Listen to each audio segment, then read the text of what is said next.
El deseado de todas las gentes. Capítulo 18. A él conviene crecer. Este capítulo está basado en Juan 3, versos 22 al 36. Durante un tiempo la influencia del Bautista sobre la nación había sido mayor que la de sus gobernantes, sacerdotes o príncipes. Si hubiese declarado que era el Mesías y encabezado una rebelión contra Roma, los sacerdotes y el pueblo se habrían agolpado alrededor de su estandarte.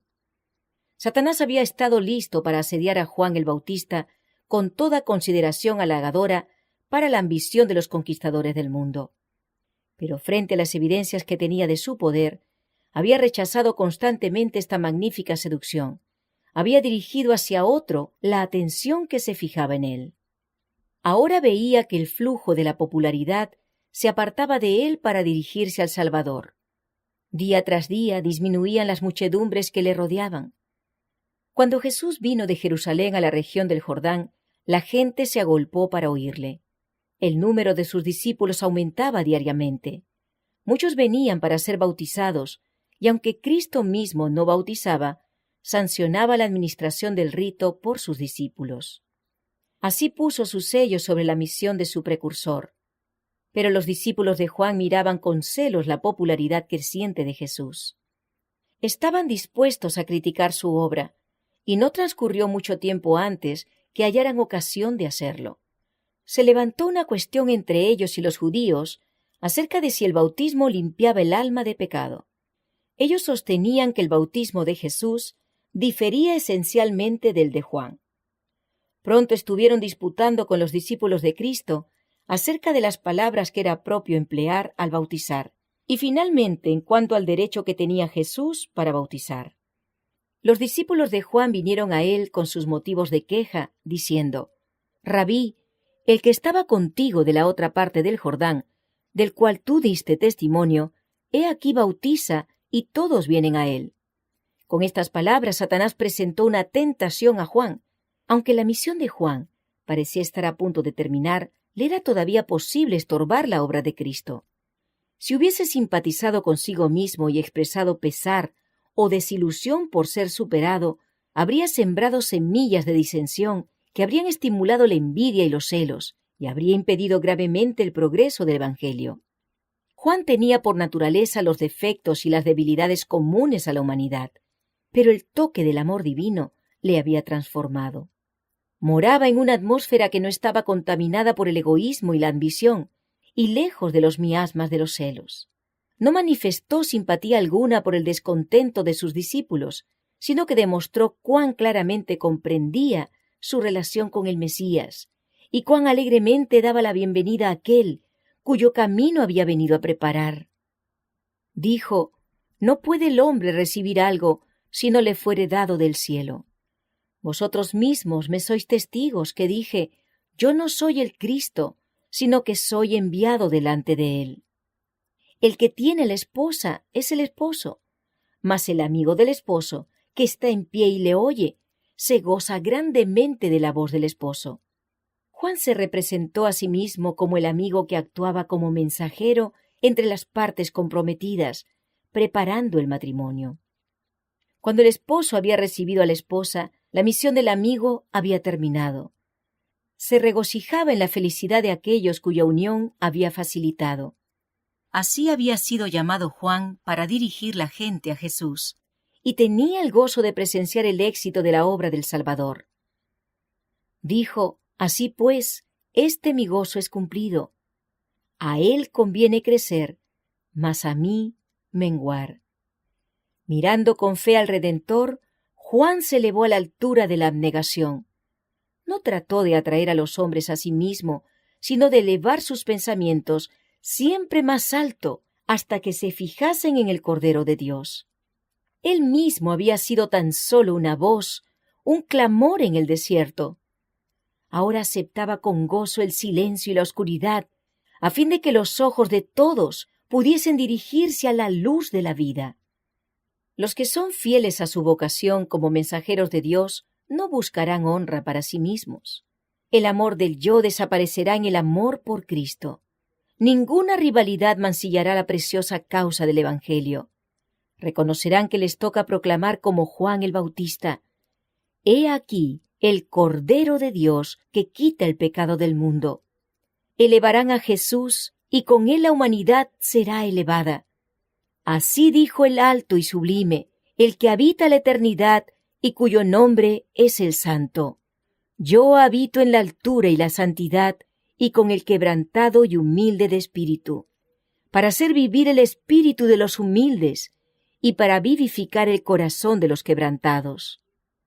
El alma del profeta, despojada del yo, se llenó de la luz divina. Al presenciar la gloria del Salvador, sus palabras eran casi una contraparte de aquellas que Cristo mismo había pronunciado en su entrevista con Nicodemo. Juan dijo: «El que de arriba viene, sobre todos es.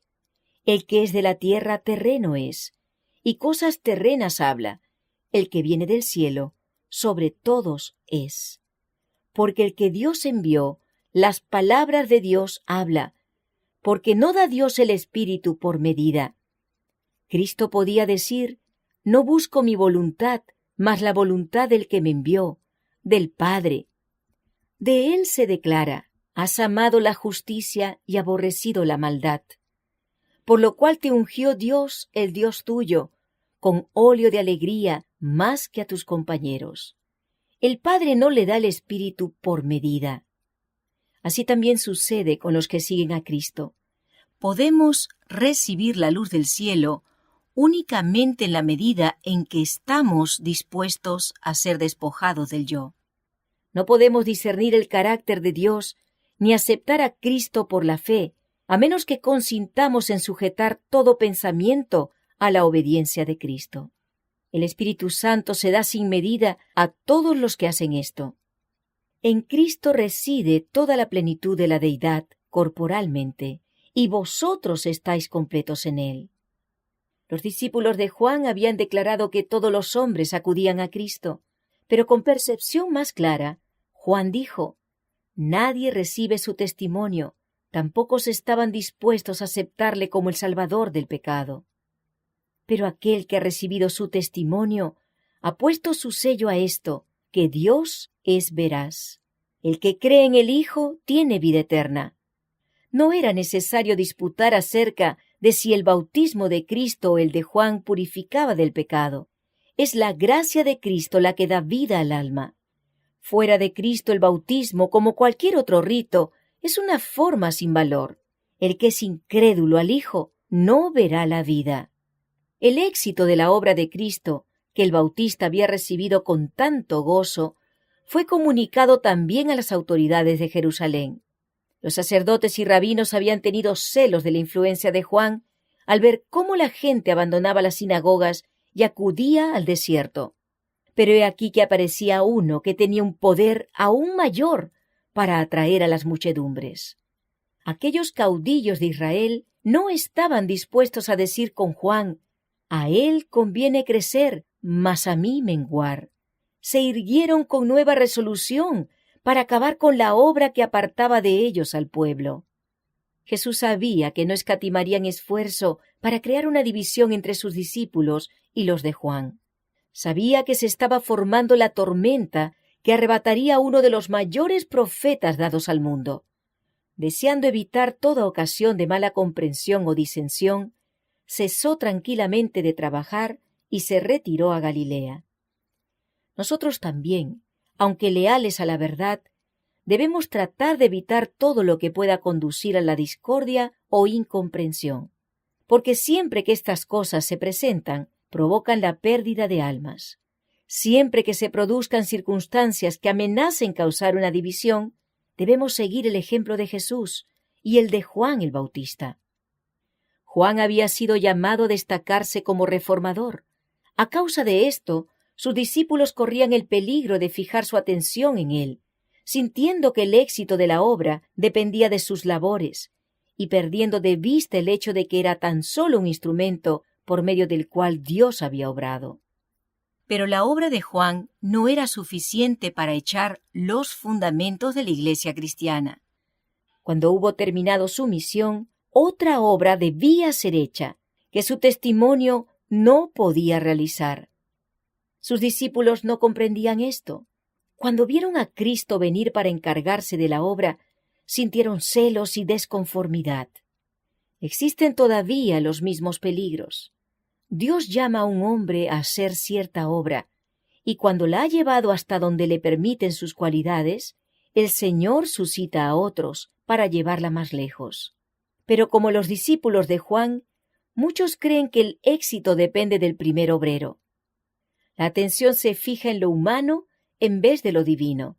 Se infiltran los celos y la obra de Dios queda estorbada. El que es así honrado indebidamente se siente tentado a albergar confianza propia. No comprende cuánto depende de Dios. Se enseña a la gente a esperar dirección del hombre y así caen en error y son inducidos a apartarse de Dios. La obra de Dios no ha de llevar la imagen e inscripción del hombre. De vez en cuando, el Señor introducirá diferentes agentes, por medio de los cuales su propósito podrá realizarse mejor. Bienaventurados los que estén dispuestos a ver humillado el yo, diciendo con Juan el Bautista: a él conviene crecer, mas a mí menguar.